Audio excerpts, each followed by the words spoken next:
ઉપલેટામાં તાલુકા સમસ્ત આહિર સમાજ સમૂહ લગ્ન સમિતિ દ્વારા આયોજિત 5મો સમૂહ લગ્નોત્સવ હર્ષોલ્લાસ સાથે સંપન્ન થયો. આ માંગલિક પ્રસંગમાં હાજર આહિર સમાજના 12 નવદંપતિઓએ શાસ્ત્રોક્ત વિધિ અનુસાર લગ્ન ગ્રંથિથી જોડાયા હતા. આ સમગ્ર મહોત્સવ પોરબંદર રોડ પર આવેલ કૃષ્ણ કેક ઓઇલ મિલ ખાતે યોજાયો હતો. લગ્નના આગલા દિવસે આહિર સમાજની બહેનો અને દીકરીઓ માટે ભવ્ય રાસ ગરબા યોજાયા હતા, જેમાં મોટી સંખ્યામાં મહિલાઓએ પરંપરાગત શૈલીમાં રાસની રમઝટ બોલાવી હતી. રાત્રે કાનગોપીનો કાર્યક્રમ જ્ઞાતિજનો માટે આકર્ષણનું કેન્દ્ર બન્યો હતો. લગ્ન દિન નિમિત્તે ચંદ્રવાડિયા તથા બારૈયા ખોડિયાર મંદિરેથી ભવ્ય વરઘોડો કાઢ્યો હતો, જે મુખ્ય માર્ગો પર ફરીને સમૂહ લગ્ન સ્થળે પહોંચ્યો હતો. ત્યારબાદ શાસ્ત્રોક્ત મંત્રોચ્ચાર સાથે હસ્તમેળાપની વિધિ પૂર્ણ કરાઈ હતી.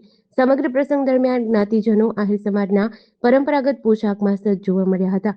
દાતાઓના સહયોગથી દરેક દીકરીને સંસાર રથ ચલાવવા માટે 21થી વધુ ચીજવસ્તુઓ આપવામાં આવી હતી, જેમાં વોશિંગ મશીન, પેટી પલંગ, સોનાનો દાણો, 3 ડ્રોર કબાટ તેમજ ગેસનો ચૂલો અને ભાગવત ગીતા જેવી ઉપયોગી વસ્તુઓનો સમાવેશ થાય છે. શિસ્તબદ્ધ આયોજન અને ફટાકડા મુક્ત વાતાવરણમાં આ લગ્નોત્સવ મંગલમય પૂર્ણ કરાયો હતો. હું ભાજાભાઈ બોરખતરિયા, સમૂહ લગ્ન સમિતિ ઉપલેટા વતી આજે જે અમારા 5મા સમૂહ લગ્નનું આયોજન થયું, છેલ્લા ઘણા વર્ષોથી ઉપલેટા સમસ્ત આહિર સમાજ આયોજિત જે સમૂહ લગ્નો થાય છે, આ સમૂહ લગ્નની અંદર સમગ્ર ઉપલેટા તાલુકાના 22 ગામના આહિર જ્ઞાતિ બંધુઓ બધા હોશભેર ભાગ લઈ વડીલોનું ખૂબ જ માર્ગદર્શન મળતું રહે છે અને યુવાન મિત્રો તન મન અને ધનથી કાર્ય કરી અને આ બધા સમૂહ લગ્નોને સફળ બનાવે છે. અમારા સમૂહ લગ્નની જે કંઈ મિટિંગો થાય છે ગ્રામ્ય વિસ્તારોમાં અને અન્ય જગ્યાએ, એમાં માત્ર સમૂહ લગ્ન જ નહીં પણ જ્ઞાતિ ઉત્કર્ષ માટેની ઘણી બધી ચર્ચાઓ અમે દરેક ગ્રામ્ય વિસ્તારમાં મિટિંગોની અંદર કરીએ છીએ. સાથે સાથે શિક્ષણ, ઉદ્યોગોમાં કેમ જ્ઞાતિ આગળ વધે એ સિવાય વ્યસન મુક્તિ અને કુરિવાજો છે, આ કુરિવાજોને ટાળવા માટેના ઘણા બધા પ્રયત્નો અમારી આ સમૂહ લગ્ન સમિતિ કરે છે.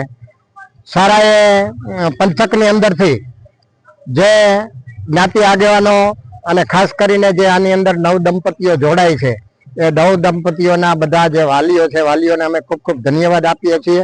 સમસ્ત ઉપલેટા તાલુકાના બધા આહિર બંધુઓ આ કાર્યક્રમની અંદર જે કંઈ અમને સપોર્ટ કરે છે એ બધાનો પણ ખૂબ ખૂબ આભાર વ્યક્ત કરીએ છીએ. સાથે સાથે આવા જ્ઞાતિ ઉત્કર્ષના જે કંઈ કાર્યો થાય એની અંદર જ્ઞાતિ બંધુઓ તન મન ધનથી ભાગ લે એવી દ્વારકાધીશ પાસે પ્રાર્થના કરી અને આ કાર્યક્રમને સફળ બનાવવા માટે જે સ્વયંસેવકો અને આગેવાનોએ આ કાર્યક્રમને સફળ બનાવવા માટે મહેનત કરી છે, એ બધાનો પણ ખૂબ ખૂબ આભાર. ધન્યવાદ. હું પુંજાભાઈ વરુ, સમસ્ત આહિર સમાજ સમૂહ લગ્ન સમિતિ.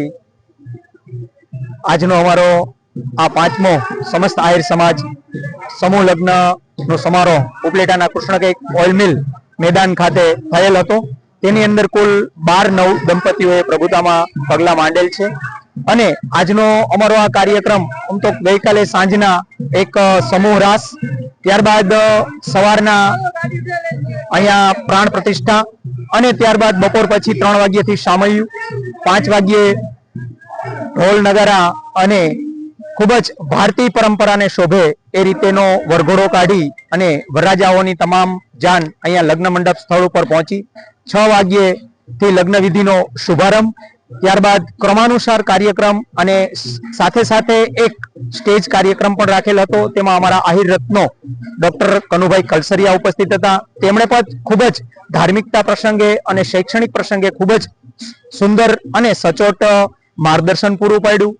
એ સિવાય પણ ઘણા નામી અનામી મહેમાનો પણ ઉપસ્થિત હતા. ઉપલેટાના દરેક સમાજના પ્રમુખો પણ આ તકે હાજર રહેલ હતા અને અમારા કાર્યને ખૂબ જ શોભાયમાન બનાવેલ હતું અને નવ દંપતીઓને પણ ખૂબ ખૂબ આશીર્વાદ આપેલા હતા. ભોજન સમારંભની અંદર પણ 8000 કે 9000 માણસોએ સમૂહ પ્રસાદ લીધેલો હતો અને ઘરે પ્રસંગ કરતા હોય એવો જ દરેક પક્ષને, કન્યા પક્ષ અને વર પક્ષને એવો અનુભવ થયેલો હતો કે અમે તો અમારી ઘરે જ લગ્ન કરીએ છીએ, એથી પણ વિશેષ આનંદ હતો અને સૌએ હોશે હોશે અને ખૂબ જ ઉત્સાહભર આ કાર્યક્રમ ને શોભાયમાન કરેલ છે. 10:30 વાગ્યે અમારું લગ્ન વિધિનો કાર્યક્રમ પૂર્ણ થઈ અને જાનને વિદાય કરેલ હતી અને અત્યારે પણ ભારતીય પરંપરા મુજબ અને જે આપણી અત્યારે દેશી કાનગોપી એ રાસ મંડળી અને કાનગોપીનું પણ અમે આયોજન કરેલું છે અને એમાં જે કંઈ ધર્મદો થશે પક્ષીઓના ચણ માટે અમે વાપરવાના છીએ. આ રીતે આજના કાર્યક્રમની અંદર ઉપલેટા તાલુકો અને જે બારગામથી જોડાયેલા નવ દંપતીઓ હતી, જે આહિર સમાજ ઉપલેટા ઉપર એમણે જે ભરોસો મૂક્યો છે, એમને અમે બધાને વંદન કરીએ છીએ અને આ કાર્યક્રમ ખૂબ જ દ્વારકાધીશની કૃપાથી પૂર્ણ અને સંપન્ન થયેલ હતો. GDC ન્યૂઝ સાથે વિપુલ ધામેચા, ઉપલેટા.